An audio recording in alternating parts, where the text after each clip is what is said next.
Assalamualaikum warahmatullahi wabarakatuh. Perkenalkan, nama saya Novi Ramayani dengan NIM 2061901. Baiklah, di sini saya akan menjelaskan tentang alat untuk mengukur tanah. Kita ketahui, tanah dalam bidang pertanian memanglah sangat penting sebagai tempat tumbuh dan berkembangnya tanaman.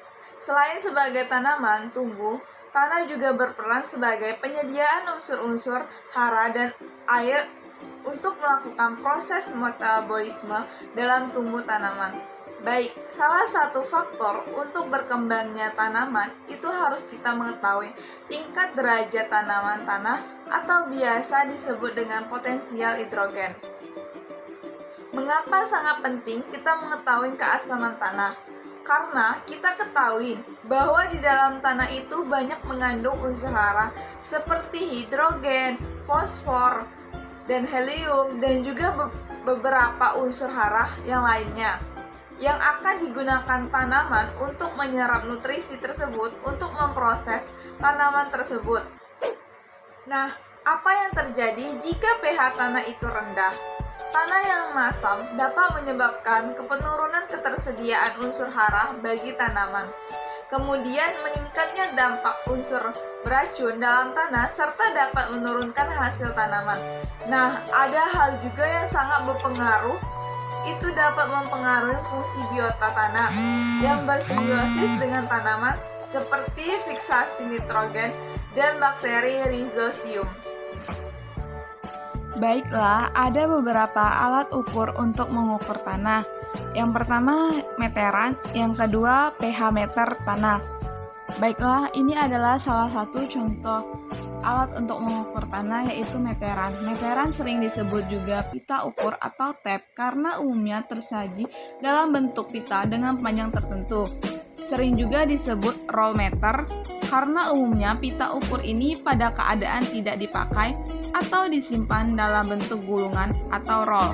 Kegunaan utama atau yang umum dari meteran ini adalah untuk mengukur jarak atau panjang.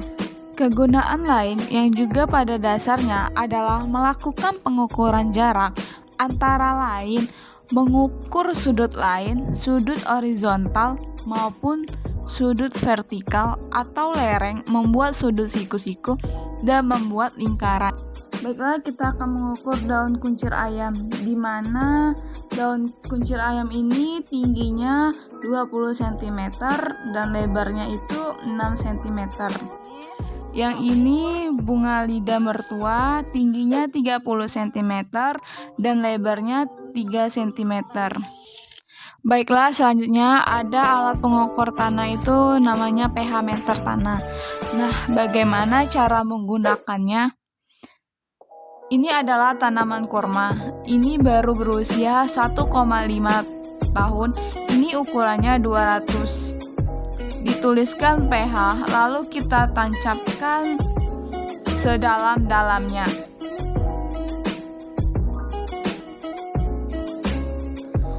Oke, kita lihat posisi paling bawah. Ada angka 8, 7, 6, 5, 4, dan 3. Kalau ini posisinya menunjukkan angka 7. Berarti pH tingkat keasamannya lumayan cukup bagus di angka 7. Kalau tingkat keasamannya tinggi, itu biasanya menunjukkan ke angka 4 atau 3. Oke, kita setel di cahaya lights, berarti pencahayanya lumayan cukup bagus. Itu posisi atasnya yang warna putih itu ya, cahaya light. Terus kita setel di mouse atau kelembapan di bagian tengah. Semakin ke kanan, warna biru semakin bagus. Tapi kalau teman-teman yang paling bagus, yang warna hijau, tidak terlalu basah dan juga tidak terlalu kering kelembapannya. Oke, kita ulangin sekali lagi. Tombol kita arahkan ke pH ini. Terus, kalau kita mau lihat cahaya itu light, untuk jarumnya kita lihat di warna putih paling atas. Nah, kalau ditutup akan menurun karena adanya sensor cahaya. Kalau kelembapannya ditarik ke kiri, itu kita lihat jarumnya di tanda yang tengah. Baiklah, itu saja yang dapat saya sampaikan. Kurang lebihnya saya mohon maaf. Wassalamualaikum warahmatullahi wabarakatuh.